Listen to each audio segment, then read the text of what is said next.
Live, and we are live all over the internet. I love it when that happens. Welcome, Dr. Teri Rouse, to this unexpected and very delightful edition of the Meredith Show. Thank you, thank you, thank you. Having you back, and I know we're really looking forward to hosting you here in Los Angeles for the next taping in the studio, which is really cool. But Yeah. before we get into that, I'd like to introduce everybody watching to one of my favorite people on earth, Dr. Teri Rouse, who is not only, hello there, a Hello. best-selling author, a parent coach, and consultant, but has become a dear friend. So thank you so much for showing up and being here and sharing your big new book out, Untamed Chaos. I'm so excited. Thank you. I appreciate the time so much, Meredith, and how Well, much you have cheered me on through all of this. So thank you. well, I have to say, any woman on a mission with a great message like yourself is a joy to share with not only with my audience but with the world. And you have a beautiful, gorgeous heart. And what I love most about you is you aren't just here to serve just because. You really have a passion for ending chaos at home. Tell me what inspired Untamed Chaos for you, the book, and this endeavor to help parents all over the world. Well, I have a beautiful daughter, and I have a stepson who he's an adult, some very, very challenging behavioral issues. And growing up, I was a special education professional teaching in an emotional support class, but I was doing emotional support in school, and then I was coming home and I was doing the same thing. Wow. And it was exhausting, to say the least. And, we went through the typical channels to try and find help everywhere we knew to go. And we couldn't find the help that we needed in the traditional sense. They didn't work for us. That's not to say that they don't for other people. It didn't work for us. But I also found in my search for help that there were other parents out there that were having the same experiences or similar and were struggling and couldn't find the help either. And it inspired me to really dig deep and go back to school and try and figure out. I knew there had to be something that would work. And so, the fact that we struggled so dearly and drastically with Matthew, my stepson, uh, it really, yeah, that's what lit the fire. It started as this little spark, and before I knew it, it had ignited into like a full-blown campfire where this is what I was supposed to do. Well, I think first of all, kudos to you because a lot of people just give up when, forgive my words, but when we'll just say hits the fan. Right. Just in case we're on a channel that censors us, we're going out in live real time. But like when things go wrong, not everybody, stays the course. And we all have a moment where we have to tap out and really assess what's working and not working. And taking other people's advice isn't always the best thing to do. And sometimes you have to go out there, like you said, and look into there's a moment when you're a parent and when you're as loving as you are. And I know Dr. Fred, your husband as well, you just don't give up. You recognize that there are new approaches. So you have really unlocked a parenting method. Talk to us about that. That is a chaos killer. It sure is. Before we go any further, one of the things I have to say is that, I was not, I don't feel that I was the greatest stepmother. I own that. You get to a point where you're just like, you know what, I'm done here. We've talked about that a little bit, but Yeah.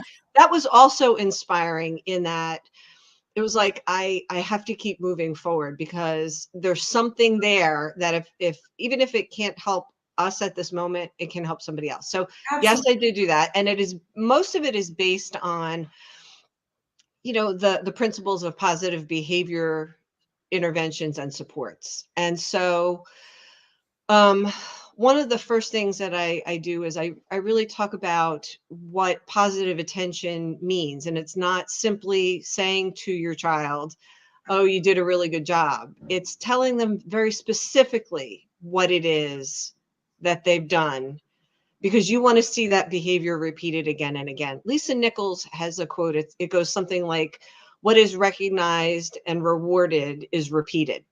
I love that. And, I wish I had thought of that sooner, because I would have thrown that in the book too. Lisa Nichols says, but she's right. We're just going to stop everybody. If you don't know who Lisa Nichols is, you've got to Google her. It's Nichols, probably one of the greatest female motivational speakers of all time. Absolutely. That both Dr. Teri and I love and adore. You, Dr. Teri, that's a whole other thing, get to work with her on a project, which is very cool.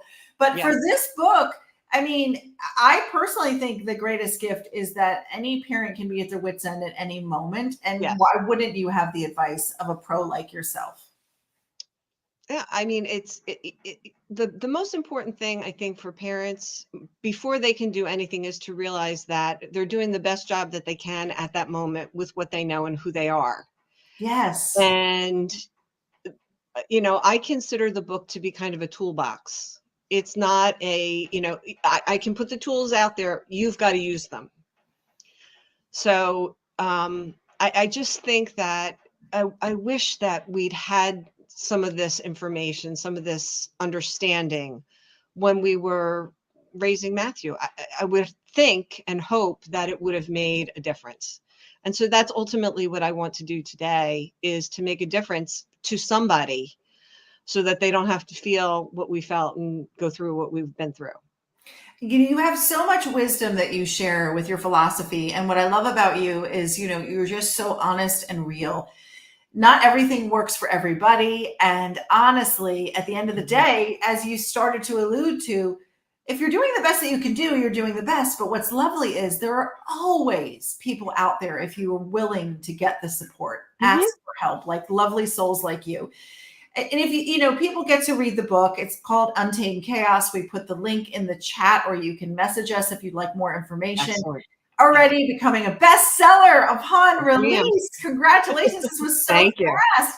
And so for somebody who really needs a nugget, I've heard you speak about the difference of being proactive and reactive. And I think it's so brilliant. We can't talk about it enough. Can you share again with my audience, if they're at their wit's end or they're ready to say something not so nice? You mentioned a pause.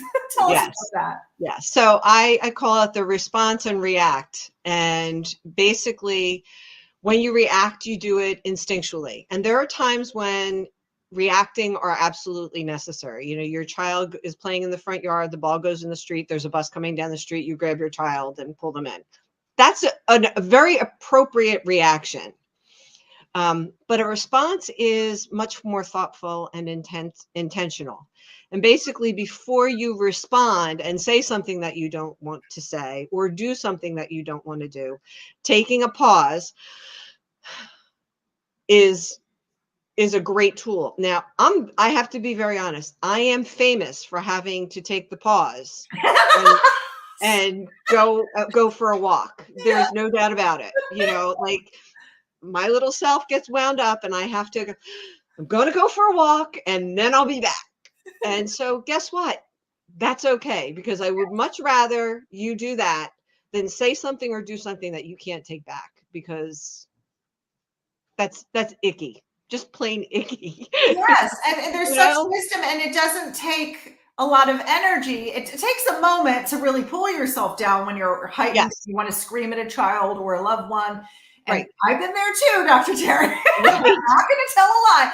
And what's really interesting and for fun, is it's not just a little kid thing. I mean, we have a teenager, and sometimes he's the loveliest young man, but he can be stubborn. And I'm not going to scream at him because I love him too much, but I am going to have to, okay. The same thing happens in the workplace. You've got a colleague who is annoying the snot out of you, pardon me. And, your first thing is, I want to scream, but what good is that going to do? You take the pause, save yourself. I was going to say, you were quoting Lisa Nichols earlier for people who are just tuning in, but I'm going to quote myself as a CEO at a very young age of a large organization that was, in the Southeast. I learned, in my wife's own words, freaking out never helps. Yeah. right? Like it just takes you, first of all, it takes you out of the game. It doesn't give you a lot of street cred if you're screaming at your staff or your Right. family. And at the end of the day, like it feels much better to take a moment or a walk. I love that. Mhm. Whatever it takes. It's actually sometimes, let's talk about getting funky. I throw on my roller skates to shift my energy if I'm There you really go. struggling. I like that. Yeah, disco music all over my house, and I just roll it out, dance it out. Do whatever you want to do. There's no judgment to take a Right. moment to step away. And I Yep. find I actually have some really, really brilliant things that come up when I pause and I step Mhm. away that I never would have thought of if I just screamed out what my That's frustration right. was. Yeah, absolutely. I agree with that. What does untamed chaos mean to you? Untamed chaos means to me that through the everyday, because we always have chaos, there's always chaos around us, right? It means that I can navigate, or we can navigate through that without losing who we are, without losing our tempers, and still get to where we want to be. I want to be, as an example, I want to be courageous and happy and carefree. But in order for me to get there, I've got to go through some stuff, and that's okay. And the other thing, I think untamed chaos means that I recognize that there is chaos always, but it doesn't have to reign true. It doesn't have, it's not in charge. Chaos is not in charge. I'm in charge. I love that. It doesn't have to derail you, is what I hear you No, saying. it Like does not. it You can gets get to out be on the there. sunny side. Yeah. One of my favorite things that I don't talk about publicly very often is I practice something called Kabbalah. And for people at home who are watching, are like, what the heck is that? They might have heard Madonna does it or whatever. Mhm. It's actually this practice of stepping back and pausing before you speak, take an action, and saying, is this action going to be coming from love? Because if it isn't, do I Right. need to move forward into it? And it's just a Oh. basic principle that we were here to be the light, to be kind, to be loving. Mhm. And I always like to return to it to ground myself. And it's almost a superpower when you master it, because that's where I learned about your react and response before we Mhm. met. That there's just this principle that most of the world, by the way, does not slow No. down and wait to respond. Most of us are running around reacting to somebody cutting you off on the highway and cursing at Right. them. Let's be honest, that was my mama. I'm not going to not to sell her out, but she definitely didn't do it. But there are these beautiful souls like you and I who get to be sure to let people know that there is another way. And for anybody who's watching this video and definitely needs some support, whether it's with their company, their team, or their children or family at home, what are some great takeaways that you think they'll have if they actually read the book? Because we could go on, but you as the author, you give the goods. I think one of the greatest things is that um, I really talk about creating resilient, empowered, autonomous children that can create the quality of life that they really want. And you do that by being present with your children, by paying attention to your children, by allowing them to make decisions and supporting them through the consequences of those choices and decisions. Um, Modeling the behaviors that you want to see your children repeat, um, owning a behavior that, because we all behave badly at some point, but owning that and talking with your children about that. I just think that the whole idea of this book is communication of the person that you know that your children can become, I who love they that. are and who they can become. Yeah. And it actually, to add to that, it's always evolving. Like it's never done. Yes. And in my opinion, why wouldn't you get help if there's help Well, I like you mean, out there or from a book? You know, everything that's true. I mean, we are constantly evolving. I mean, even today, you know, we respond or react, whether we have children at home or we don't. I mean, these are things that we can all use. It's not just things that we can, you know, toss at our children. These are skills that sometimes we just need to be reminded that we have these skills, and sometimes we have to build them a little bit more. And so while the toolbox is directed at parents and grandparents and caregivers, in reality, just about everybody can use all of these skills. So true. Very well said. Thank you. And I also would like to add for people who are watching, there's always hope.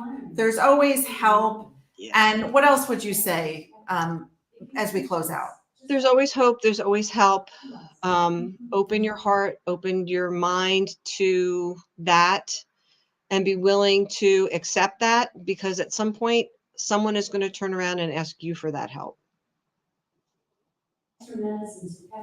Great, great piece of advice. And, you know, as we close out, I would love to let people know the best gift you can give a parent, a friend, a loved one, an owner of a company is just hit the share button on this segment, grab a book and get yourself out of your chaos. And if you find what I love that you said that I'd like to reflect back for people watching, if you're watching, if you are living in chaos, you know, there are things we can control and there just are others we cannot.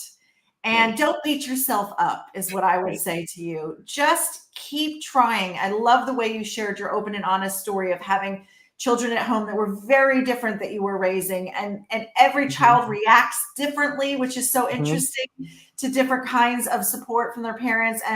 And there's just so much hope, though, when you don't give up. So if anything, you are a call to courage, Dr. Teri Rouse. Thank you. And I'm so grateful to share not only your story with the world, but encourage people to go out there and buy Untamed Chaos, hit the share button so somebody out Yes. there who needs to hear this message Yes. can share the shine and share the love, as we like to say on the Meredith Show. We're very close to number 1. Woohoo! So go out there and help me out here, folks, because that Yes. would be an awesome, awesome achievement. And Yes. I'd love to be able to share all of that with you. Thank you so much. And yes, and she's a woman on a mission to reach Yeah. millions. And I know you can do that, Dr. Teri Rouse. But it all starts with clicking to learn more. Grab the book. It is so easy. I've already ordered mine. And while you're at it, give her your review, because I know Yes. she appreciates it. And Yes, she yes, gets to have that bestseller and another best-selling book under her wheelhouse. And if you'd like to learn more, Dr. Teri has many segments on the Meredith Show YouTube channel. And we'll be bringing you a brand new episode on the Motivation and Success TV network coming up soon when she flies in here to Los Angeles for her next taping on the show. Thank you, Dr. Teri. Thank you so much, Meredith. Thank you to everybody watching. Have a great day.